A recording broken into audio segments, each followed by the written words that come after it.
Muy buenos días, ¿cómo están? Bienvenidos a un nuevo episodio de esta cápsula Justicia en Yucatán Radio, que como usted ya sabe es un órgano de divulgación del Poder Judicial del Estado de Yucatán. Antes de presentar a nuestra invitada del día de hoy, quisiera agradecer la presencia del magistrado Santiago Altamirano Escalante.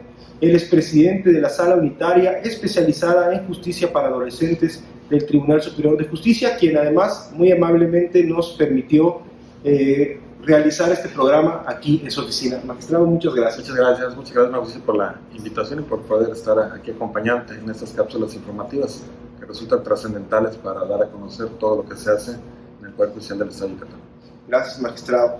Y ahora sí, tenemos con nosotros, me da mucho gusto presentar a la licenciada Samara Hasél Jiménez Ortiz, quien el día de hoy en el Poder Judicial del Estado, aquí en el recinto de este tribunal, estará impartiendo la conferencia Aplicación de las medidas cautelares en delitos relacionados con actos de corrupción.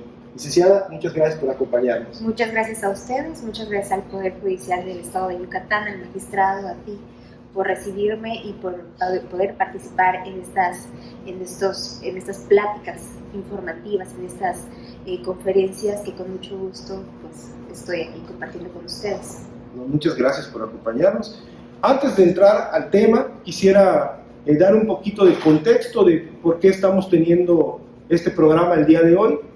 Como ustedes bien saben, estamos cumpliendo 10 años del inicio de la implementación del sistema penal acusatorio en el estado de Yucatán. Esto fue el 15 de noviembre de 2011 en algunos distritos judiciales y luego progresiva y paulatinamente se fue implementando en todo el estado para estar listos con esto desde el año de junio de 2014. Nuestra invitada el día de hoy va a realizar esta conferencia en el marco de esta conmemoración. Quisiera platicarles un poquito sobre ella. Es licenciada en Derecho por la Universidad de Jalapa, maestrante en Derecho Penal por el Instituto Magíster y el Instituto Universitario Anáhuac, máster en Derecho Procesal por la Universidad de Salamanca, España.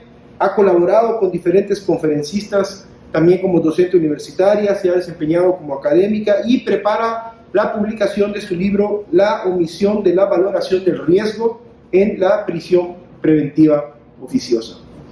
Ahora sí, pues para empezar con lo que nuestra invitada va a compartir con nosotros el día de hoy, vamos a hablar un poquito del tema de la corrupción. Platicábamos ahorita antes de iniciar el programa que la corrupción, el concepto como tal, no está tipificado como un delito, sino que hay ciertos actos o conductas que sí están tipificadas como un delito que pertenecen a este concepto de corrupción.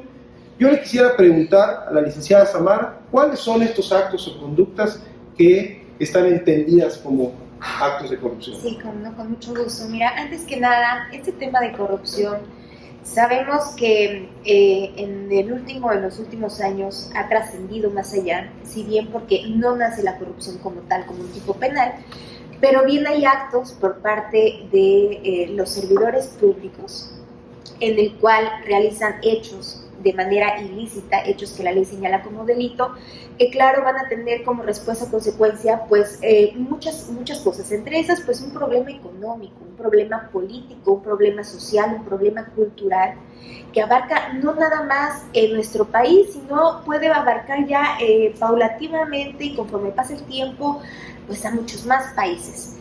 El tema de corrupción, sabemos, como bien dices, y como estamos celebrando los 10 años de la implementación del sistema acusatorio aquí en Yucatán, nuestro sistema se fue implementando. Hoy el sistema de justicia, el sistema acusatorio, pues está prácticamente en todos los países, en todos los rincones del continente, es decir, en todas las partes de Latinoamérica.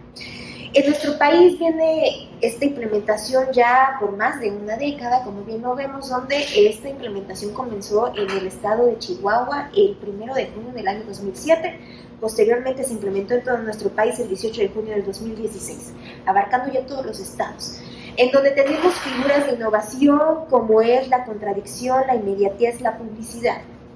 ¿Qué es lo que pasa? En el tema de corrupción, esta parte de publicidad se hizo más evidente, más palpable. ¿Por qué? Porque conocemos que ahora las partes operativas, las partes como tanto la fiscalía como la parte defensora, tienen esta parte de poder dar a conocer todos los puntos de vista y nosotros como sociedad y como operadores ponernos en esta parte de sensibilidad para saber si están haciendo un acto de justicia o de impunidad. Es por eso que la corrupción es un tema ahorita de tendencia, es un tema que ahora no solamente influye a la parte operativa, a la parte jurídica, sino a la parte social, porque nos damos cuenta que los servidores públicos pues son la esencia del sistema y que no es posible que estén cometiendo ilícitos, porque si bien son el aspecto de justicia. Entonces, esto es lo importante. Y como bien dices, la corrupción no es un tipo penal. ¿Qué es el tipo penal? El delito como tal, ¿no? La corrupción no es la figura con que nosotros vamos a entender estos ilícitos. Entonces, los servidores públicos pueden cometer algunos tipos penales a los que vamos a apuntar, que es la parte genérica de corrupción. Entre esos ilícitos vamos a encontrar, por ejemplo, el cohecho. Hay que entender que hay cohecho y cohecho internacional, está el peculado, está el ejercicio ilícito del servicio público, está el abuso de autoridad, está la coalición de servidores públicos también, ejercicio abusivo de funciones, tráfico de influencias, está enriquecimiento ilícito, está la concusión, está la intimidación. Entonces, esos son los tipos penales que pueden realizar los servidores públicos. Son en total 13 tipos penales que pueden realizar. Dentro de estos tipos penales, resulta que no nada más los pueden realizar los servidores públicos, sino también lo pueden realizar los particulares. Dentro de esos tipos penales que les menciono, hay 5 tipos penales que tienen que ver como corrupción o con la corrupción, que también puede ser una particular. Es decir, los podemos cometer tú, lo puede cometer yo, lo puede cometer algún particular que no sea servidor público. Entre esos está, por ejemplo, el cohecho internacional, el tráfico de influencias. Y también es importante que ahorita que está lo de, por ejemplo, el compliance penal, que están los delitos que hacen las empresas, saber qué empresas también, como persona jurídica, no como persona física, pueden cometer estos delitos de corrupción, en donde también vamos a encontrar algunos como el cohecho internacional y el tráfico de influencias. Entonces, la corrupción no es un tipo penal, compañero, pero sí desciende de estos delitos que pueden cometer los servidores públicos y que, por supuesto, tienen que ser sancionados, porque, como les digo, el delito que comete un servidor público va a trascender en un tema económico, jurídico y político. Entonces, bien, el tipo penal de corrupción no existe, es genérico, lo engloba hacia tipos penales específicos que encontramos en el Código Penal. El magistrado, ahorita que nuestra invitada nos mencionaba un poquito de que los actos de corrupción incluso pueden ser cometidos por particulares, no solamente por servidores públicos, y de manera muy específica hasta por empresas. Entiendo que ya hay empresas, sobre todo corporaciones grandes, que ya manejan el tema de compliance penal como un área específica, ¿no? Precisamente para prevenir actos de corrupción, ¿no? Para, de cierta manera, curarse en salud.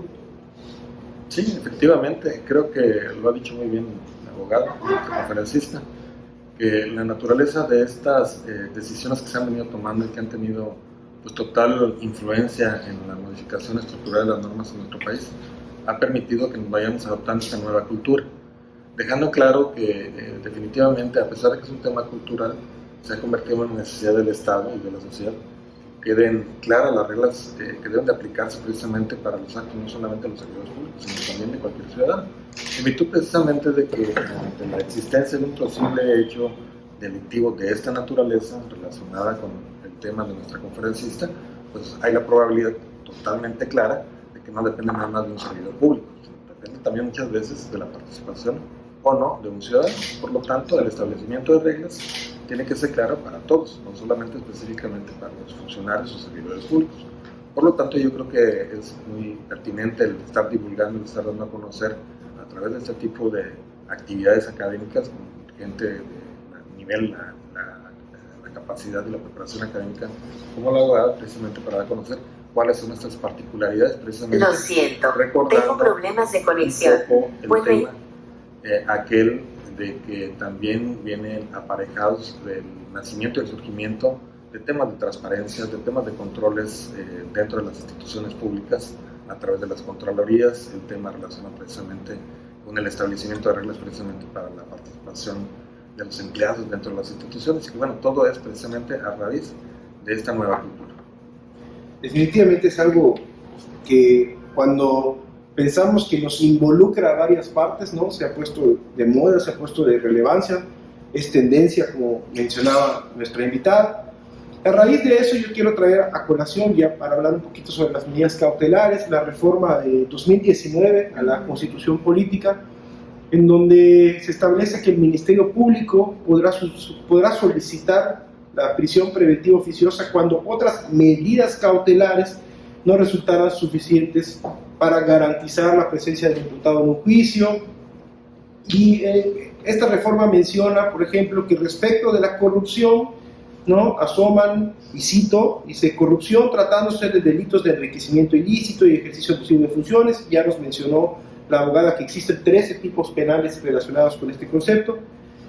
Entendiendo entonces de manera coloquial que las medidas cautelares tienen como objeto garantizar la presencia de un imputado en el juicio, que la víctima o el ofendido no pueda garantizársele su seguridad, o que no se presenten otro tipo de obstáculos durante el proceso. Me gustaría preguntarle o que nos ampliara la información sobre la naturaleza de las medidas cautelares, de qué tipo pueden ser. Muy bien, compañeros. Muy bien lo que dice el compañero, y efectivamente, mire, veamos las medidas cautelares, la naturaleza. La medida cautelar, para todos los que nos ven, pues son esas precisamente provincias, esas medidas que son aplicadas por un juez. En este caso es un juez de control. Y sí, la medida cautelar tiene fin establecido en nuestro Código Nacional de Procedimientos Penales. En el artículo 153 viene la generalidad del por qué la medida cautelar, y viene esas 3 especificaciones que vienen también en 154, que sí, es la comparecencia del imputado, que exista una seguridad en sentido amplio para las personas, tanto para la víctima como los ofendidos, como los que están involucrados, y que no exista una obstaculización en el proceso. Entonces, la medida cautelar, el fin es garantizar todo el proceso penal, hasta su fin. El tema de medidas cautelares es importante que nosotros veamos que primero hay caracteres de las medidas cautelares y hay un proceso cautelar. Vamos con los caracteres. Todas las medidas cautelares, que pueden ser reales o personales, que pueden ser jurisdiccionales o que pueden ser disciplinarias o administrativas, van a tener caracteres especiales: instrumentalidad, provisionalidad, va a tener la procedibilidad, va a tener la contingencia, la universalidad, la flexibilidad. Cuando se aplica una medida cautelar, esta debe de tener todos esos caracteres, porque si no tienen esos caracteres, entonces no funciona la medida cautelar y no hay una eficacia en el proceso. Y recordemos que el proceso, el sistema penal o el derecho penal se va a legitimar en el proceso. Debe de haber un proceso eficaz para que exista un buen derecho. Entonces tenemos que tener esos caracteres. Ahora, hay una estructura, hay un proceso cautelar. Para que la gente lo entienda, en nuestro proceso cautelar, imagínense su cabeza que es como un triángulo, como el triángulo alimenticio, pero en este de proceso cautelar. Y vamos a tener 3 divisiones. En un primer momento vamos a tener las providencias precautorias. En un segundo momento las medidas cautelares, y en un tercer momento las medidas de protección. Las providencias precautorias va a ser desde el momento de la noticia criminal hasta un poco antes de la formulación de la imputación. Las medidas cautelares desde la formulación de la imputación hasta que exista una sentencia condenatoria o absolutoria, pero que hasta que exista una sentencia. Y fíjense que las medidas de protección o las medidas de seguridad pueden ser en cualquier momento del proceso. Y las medidas de protección tienen una esencia específica, a diferencia de las providencias precautorias y las medidas cautelares, que es la protección de los derechos victimales. Entonces, las medidas de seguridad o de protección van a poder ser en cualquier momento del proceso. Entonces, ya estructurado este proceso, tenemos medidas precautorias, medidas cautelares y medidas de protección. Así tenemos que entender el proceso cautelar, para que nosotros podamos decir, ok, entonces en el tema de medidas cautelares, en el artículo 155 del Código Nacional de Procedimientos Penales nos viene algunos tipos, en específico 14 medidas cautelares, que vienen de la menos gravosa a la más gravosa, como la prisión preventiva. Dentro de la prisión preventiva tenemos la prisión preventiva justificada y la prisión preventiva oficiosa, donde viene establecido en un catálogo delictuoso, en específico en el artículo 19 y en el artículo 167 del Código Nacional de Procedimientos Penales, qué tipos penales ameritan la prisión preventiva oficiosa. Ahora, en el tema de las medidas cautelares es importante que mencionemos que si bien estas ya están establecidas y que nos dicen que al momento el juez va a aplicar esta medida cautelar de prisión preventiva porque está establecido en un catálogo delictuoso que es el 19.167, correspondiente a la Constitución y el Código Nacional de Procedimientos Penales, también el artículo 156 del Código Nacional de Procedimientos Penales nos dice que puede haber una evaluación de riesgo y esta va a ser por parte del Ministerio Público. Ahora, punto muy importante, ¿quién puede solicitar la medida cautelar? En un primer momento y por excelencia el Ministerio Público, pero también puede ser el asesor de la víctima, ¿de acuerdo? Entonces, ahí también en el 154 del Código Nacional de Procedimientos Penales nos dice dos momentos importantes para la aplicación de la medida cautelar. La primera va a ser en la formulación de la imputación y la segunda o el segundo momento para la aplicación de la medida cautelar va a ser en el auto de vinculación a proceso. Entonces son dos momentos idóneos donde se va a poder solicitar la medida cautelar. Les repito, por excelencia el Ministerio Público la solicita, ¿sí? Y también puede ser la víctima o la parte de asesor, ¿ok? Es importante que sepamos que dentro del proceso hay un principio muy importante, que es el principio de presunción de inocencia. ¿Qué es la presunción de inocencia? Que dentro del proceso judicial, a cualquier persona que se le imputa un hecho que la ley señala como delito, esa debe de ser tratada como inocente hasta que se demuestre lo contrario. Entonces, debe de haber una dualidad. ¿Por qué? Por una parte, ver los derechos de la víctima, tanto en este proceso cautelar con los fines que me dijiste, que comentábamos, y también la parte de presunción de inocencia por el imputado o a la persona que se le señala de cometer un hecho que la ley señala como delito. Entonces, esta es la gran importancia y es importante ver que dentro de los delitos de corrupción englobemos las medidas cautelares y sepamos cuál es la mejor. Claro, esto es con criterio de los juzgadores, ¿no? Pero nosotros como operadores tenemos que saber quién puede solicitarla, en qué momento y el por qué. Entonces, eso es lo que te puedo decir del tema de medidas cautelares. Ahora, hay discusiones, porque hay mucho debate, por ejemplo, con el tema de presunción de inocencia. Tenemos que tomar en cuenta que hay un populismo en donde nosotros creemos, o la sociedad cree, que el derecho penal es sinónimo de prisión, y no es así. El derecho penal no es sinónimo de prisión. La medida cautelar, por ejemplo, de prisión preventiva no puede ser ni siquiera englobada. La medida cautelar no puede ser una anticipación de pena, no puede ser una pena. ¿Por qué? Porque todavía están juzgando a una persona y no saben si cometió realmente un hecho que la ley señala como delito. Entonces es importante que en el tema de medidas cautelares abordemos la dualidad tanto de la función de la víctima como la presunción de inocencia del individuo y del imputado. Como hemos mencionado, el magistrado Santiago Altamirano es el titular de la Sala Unitaria de Justicia Penal para Adolescentes. Yo te quisiera preguntar, magistrado, así a ojo de buen cubero, ¿no? ¿Cuáles de este catálogo de medidas, cuáles son las que más, o de manera más común, se aplican en Yucatán? Bueno, el tema, lo ha dicho muy bien la abogada, el tema de las peticiones de las medidas cautelares, por excelencia, el Ministerio Público siempre se va a ir por la madera base, hablamos de 14, pero de las 14, siempre la petición es directa a la prisión preventiva. Ahí ya no importa finalmente el hecho o la tipificación del hecho que ellos van a imputar, sino lo que importa es la percepción que tiene la sociedad sobre la actuación del Ministerio Público. Entonces lo toman de manera oficiosa la petición de la medida de prisión preventiva oficiosa.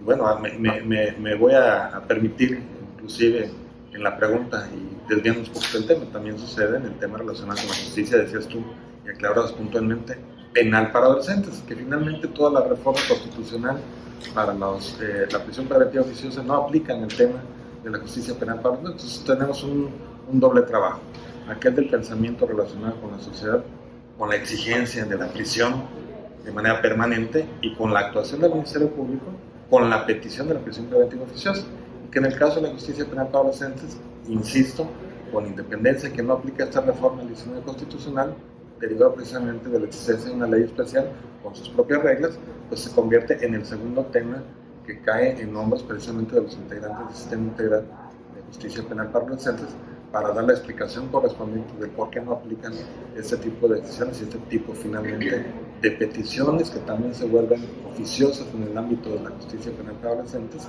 por parte del Ministerio Público, y que creo que no cambia en ningún lugar del país, siempre va a ser la misma, la prisión preventiva oficiosa. Muchas gracias, magistrado.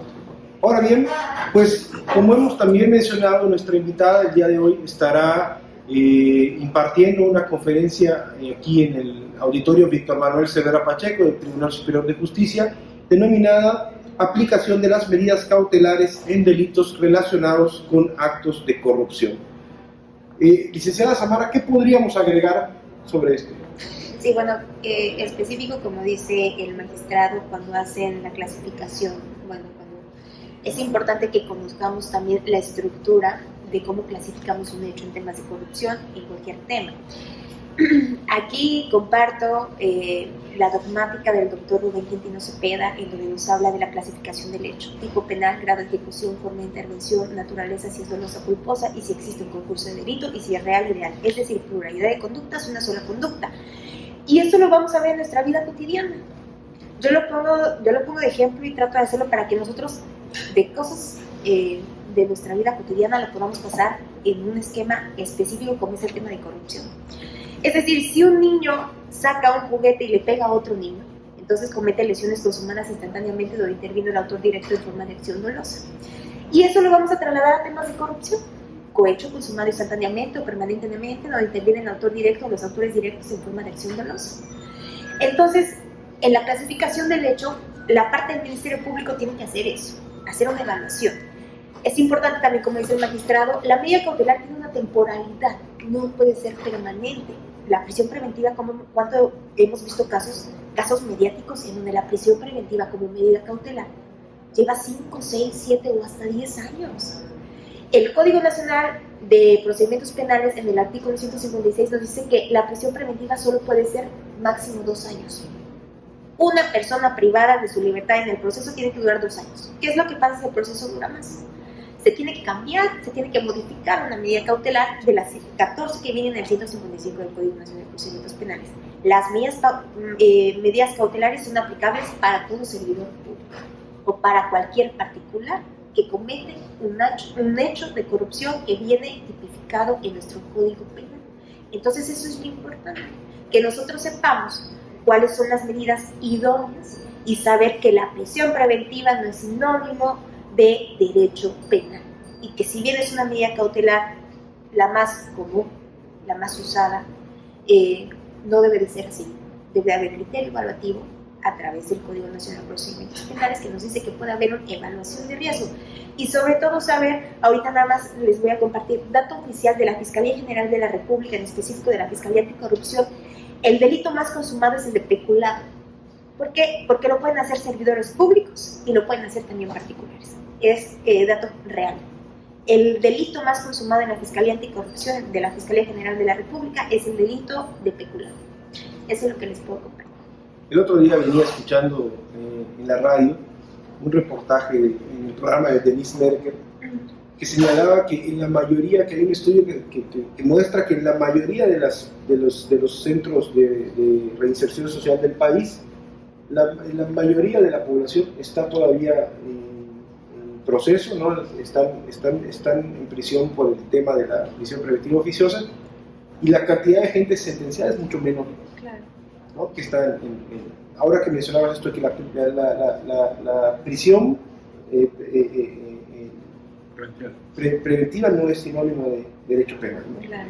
Pues muchísimas gracias, licenciada Samara, muchísimas gracias, magistrado Santiago Altamirano. Respecto de la conferencia que se estará impartiendo en el Tribunal Superior de Justicia, les vamos a dejar en el video el link para que también, en caso de que no haya podido verla, la puedan revisar. Y por supuesto recordarles que este programa lo pueden encontrar de manera de podcast en Spotify bajo Justicia en Yucatán Radio y en YouTube como Justicia en Yucatán. Muchísimas gracias y nos vemos pronto. Muchísimas gracias. Gracias.